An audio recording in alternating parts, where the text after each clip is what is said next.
स्वागत है आप सभी का नालंदा यूनिवर्स 77 पर। कैसे हैं आप सब। आज हम बात करने वाले हैं इंडियन पॉलिटी, भारतीय संविधान यानी कि भारतीय राज्य व्यवस्था का अगला भाग एमसीक्यू। दोस्तों, यह वीडियो बहुत ज़्यादा इंपॉर्टेंट है और आप हमारे यूट्यूब चैनल पर जाकर मॉडर्न हिस्ट्री, इंडियन पॉलिटी और एंशिएंट हिस्ट्री का भी एमसीक्यू सीरीज़ देख सकते हैं।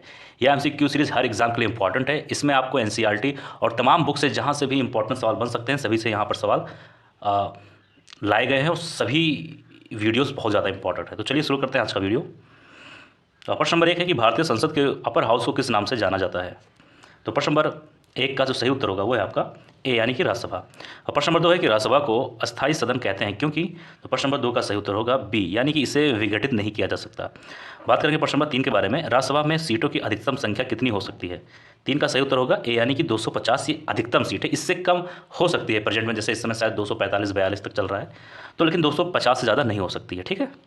बात करें प्रश्न नंबर 4 के बारे में। इसमें वर्तमान समय में राज्यसभा में सदस्यों की प्रभावी संख्या कितनी है। और प्रश्न नंबर 4 का सही उत्तर होगा भी 245। लेकिन आपको देखिए, जो वर्तमान में पूछे जो चीज़ करंट अफेयर से संबंधित हो वो तुरंत आप गूगल पर जाकर चेक कर लिया करो, क्योंकि आप ये वीडियो हो सकता है 10 दिन बाद, 1 महीने बाद, 20 दिन बाद, 1 साल बाद देखो, तब तक कुछ चीज़ें ऊपर नीचे घटती बढ़ती रहती हैं एक समय के अनुसार। मतलब समझ के आप जो करंट वाली चीज़ें आप जरूर एक बार गूगल पर खुद देख लिया करो कि क्या इस समय अपडेट चल रहा है। ठीक है। अब जैसे 2024 का चुनाव होगा, फिर उसके अंदर सीट क्या है, कम ज़्यादा जो भी है, ठीक है, समझ रहे मेरी बात। तो जो भी वर्तमान हो कि इस वक्त कितना है, तो वो सब चीज़ें आप जाकर तुरंत गूगल पे देख लिया करो। अब प्रश्न नंबर 5 है कि राज्यसभा के लिए राष्ट्रपति द्वारा कितने सदस्य नामित किए जाते हैं। तो ये तो खैर कोई बात नहीं, तो आसान सवाल है। 5 का सही उत्तर होगा बी यानी कि 12। प्रश्न नंबर 6 है राज्यसभा में प्रतिनिधित्व होता है। तो 6 का सही उत्तर होगा सी यानी कि उपयुक्त दोनों का। ठीक है, मतलब राज्यों का भी और संघ शासित क्षेत्रों का भी। और प्रश्न नंबर 7 है आप सभी के सामने। जिन संघ शासित क्षेत्रों में विधानसभाएं नहीं होती उनके प्रतिनिधि किस प्रकार चुने जाते हैं। तो 7 का सही उत्तर होगा ए यानी कि विशेष निर्वाचक मंडल द्वारा। प्रश्न नंबर 8 है कि राज्यसभा में सदस्यों का निर्वाचन होता है। 8 का सही उत्तर होगा डी यानी कि, एक मिनट जाइए, डी होगा ये वाला सवाल। ठीक, अनुपातिक प्रतिनिधित्व के अनुसार एकल संक्रमणीय पद पद्धति द्वारा। जैसे अमेरिका में क्या होता है कि जितने भी स्टेट है वहाँ पर 2-2 कैंडिडेट फिक्स है, लेकिन भारत में ऐसा नहीं होता। जैसी जनसंख्या उसी के हिसाब से, जैसा राज्य उसके हिसाब से राज्यसभा में सीटें वो की जाती है। ठीक है। प्रश्न नंबर 9 है राज्यसभा के लिए प्रत्येक राज्य के प्रतिनिधियों का निर्वाचन कौन करता है। 9 का सही उत्तर होगा यानी कि विधानसभा के निर्वाचित सदस्य। प्रश्न नंबर 10 राज्यसभा में राज्यों का प्रतिनिधित्व किस बात पर निर्भर करता है। तो 10 का सही उत्तर होगा बी यानी कि राज्य की जनसंख्या, जैसे कि मैंने अभी आप सभी को बताया। प्रश्न नंबर 11 राज्यसभा में किस राज्य के प्रतिनिधियों की संख्या सर्वाधिक है। आसान सवाल है, अगर थोड़ा सा दिमाग लगाएंगे तो मालूम हो जाएगा। डी होगा उत्तर प्रदेश, क्योंकि भाई सबसे बड़ा प्रदेश, सबसे ज़्यादा लोग यहीं रहते हैं, तो जाहिर सी बात है कि डी ही होगा उत्तर प्रदेश। उत्तर प्रदेश की राज्यसभा के लिए कितने सदस्य चुने जाते हैं, ये उत्तर प्रदेश से संबंधित एग्जाम के लिए इंपॉर्टेंट है। 12 का सही उत्तर होगा सी यानी कि 31 सदस्य। प्रश्न नंबर 13 है निम्नलिखित सदस्यों के युग्मों में से किसको राज्यसभा में समान प्रतिनिधित्व में मिला है।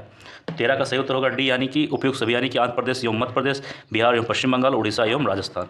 प्रश्न नंबर 14 आप सभी के सामने। निम्नलिखित में से किस संघ शासित क्षेत्र का राज्यसभा में प्रतिनिधित्व है। तो 14 का सही उत्तर होगा ए यानी कि दिल्ली एवं पुडुचेरी। बात करेंगे प्रश्न नंबर 15 के बारे में। इसमें है निम्नलिखित राज्य युग्म में से किसे राज्यसभा में समान प्रतिनिधित्व प्राप्त है। तो प्रश्न नंबर 15 का सही उत्तर होगा बी यानी कि मध्य प्रदेश तथा गुजरात। बात करेंगे प्रश्न नंबर 16 के बारे में। इसमें है कि बिहार से राज्यसभा के लिए कितने सदस्य निर्वाचित होते हैं। 16 का सही उत्तर होगा डी यानी कि 16 सदस्य बिहार से निर्वाचित होते हैं। प्रश्न नंबर 17 है कि राज्यसभा में सर्वाधिक प्रतिनिधित्व के आधार पर राज्यों का सही आरोही क्रम करना है आपको। तो प्रश्न नंबर 17 का सही उत्तर होगा यानी कि पहले उत्तर प्रदेश, फिर महाराष्ट्र, फिर तमिलनाडु। प्रश्न नंबर 18 है राज्यसभा के चुनाव हेतु अभ्यर्थी की आयु निम्नलिखित में से कम नहीं होनी चाहिए। तो प्रश्न नंबर 18 का सही उत्तर होगा ऑप्शन नंबर सी यानी कि 30 वर्ष। और प्रश्न नंबर 19 आप सभी के सामने। राज्यसभा के सदस्यों के लिए न्यूनतम आयु है, तो जो कम से कम आयु क्या है, 30 वर्ष। 20 है प्रश्न नंबर राज्यसभा के सदस्यों का कार्यकाल कितने वर्ष का होता है। 20 का सही उत्तर होगा डी यानी कि 6 वर्ष तक होता है। प्रश्न नंबर 21 है राज्यसभा के सदस्य चुने जाते हैं। तो 21 का सही उत्तर होगा सी यानी कि 6 वर्ष के लिए। प्रश्न नंबर आइए बात करेंगे 22 पर। इसमें है कि राज्यसभा के 1/3 सदस्य प्रत्येक कितने वर्ष के पश्चात सेवानिवृत्त होते हैं तथा नए 1/3 सदस्य उनका स्थान लेते हैं। बहुत ही अच्छा सवाल है, इंपॉर्टेंट सवाल है। 22 का सही उत्तर होगा यानी कि हर 2 वर्ष पर। प्रश्न नंबर 23 है क्या राष्ट्रपति लोकसभा की भांति राज्यसभा को भंग कर सकते हैं। तो प्रश्न नंबर 23 का सही उत्तर होगा बी यानी कि ऐसा नहीं है। प्रश्न नंबर 24 है क्या राज्यसभा के सभी सदस्यों का निर्वाचन एक साथ होता है। तो 24 का सही उत्तर होगा बी। नहीं, ऐसा नहीं होता, एक साथ होगा तो राज्यसभा वैसे ही भंग हो जाएगा, और आप सभी को पता है कि राज्यसभा कभी भंग नहीं होता। एक मिनट, कहाँ थे हम लोग? 25 पे, एक मिनट जाइए, प्रश्न नंबर 25 आ जाइए, आ गया। प्रश्न नंबर 25 आप सभी के सामने, लोकसभा की भांति राज्यसभा कभी भंग नहीं होती। तो प्रश्न नंबर 25 का सही उत्तर होगा बी, यानी कि प्रत्येक 2 वर्ष बाद इसके 1/3 सदस्यों की सदस्यता समाप्त हो जाती है। ये बात सत्य है, फिर से वो सदस्य अपना वो कर सकते हैं, लेकिन 2 साल बाद रद्द हो जाता है। अब देखिए लिखा है लोकसभा की भांति राज्यसभा कभी भंग नहीं होती। तो देखिए एक बात है यहाँ, मुझे लगता है सवाल थोड़ी सी गलती हो गई, क्योंकि लोकसभा तो भाई भंग हो जाता है, लेकिन राज्यसभा कभी भंग नहीं होता। लेकिन यहाँ सवाल लिखा है लोकसभा की भांति राज्यसभा कभी भंग नहीं होती, तो कोई ऐसा नहीं, लेकिन लोकसभा भंग होता है। ठीक है, तो ये सवाल मुझे लग रहा है यहाँ पर थोड़ा सा गलती से हो गया प्रिंट, कोई बात नहीं। ध्यान दीजिएगा कि लोकसभा भंग होता है, क्योंकि लोकसभा में प्रधानमंत्री के कहने पर राष्ट्रपति भंग कर सकता है। ठीक है, प्रश्न नंबर 26 है, निम्नलिखित में से कौन सा कथन सही नहीं है। 26 का सही उत्तर होगा सी, यानी कि राज्यसभा के 2/3 सदस्य प्रत्येक दूसरे वर्ष की समाप्ति पर पदमुक्त हो जाते हैं। प्रश्न नंबर 27 आप सभी के सामने, निम्नलिखित में से कौन सा कथन सही पूछा है। यहाँ पर आप सभी के सामने 4 पॉइंट है, मतलब 4 ऑप्शन कह सकते हो।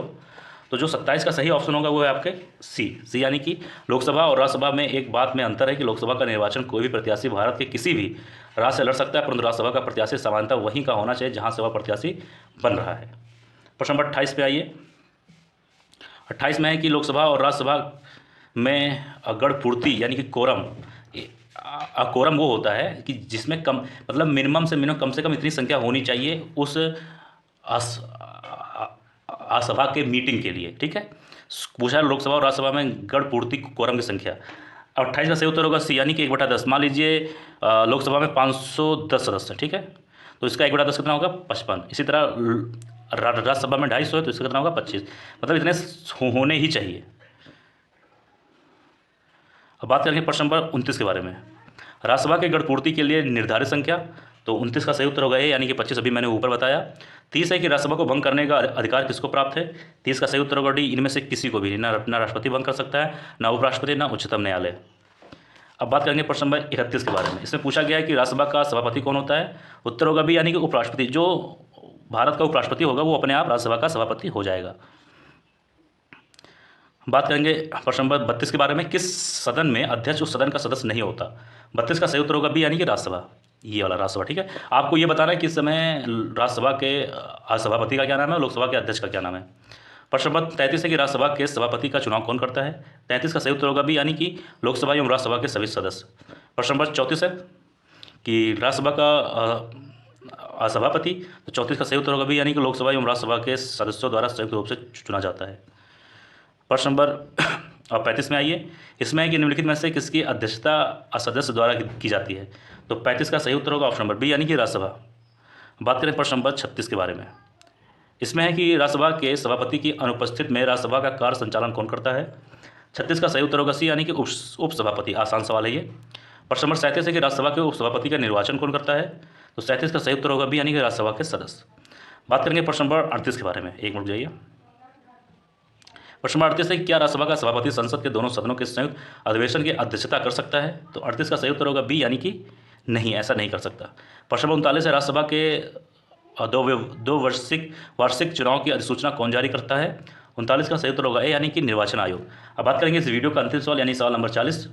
राज्यसभा के सदस्यों का निर्वाचन होता है। तो प्रश्न नंबर 40 का सही उत्तर होगा डी, यानी कि राज्य के विधानसभा के निर्वाचित सदस्यों द्वारा। दोस्तों यह था आज का वीडियो। मुझे उम्मीद है आप सभी को यह वीडियो पसंद आया होगा।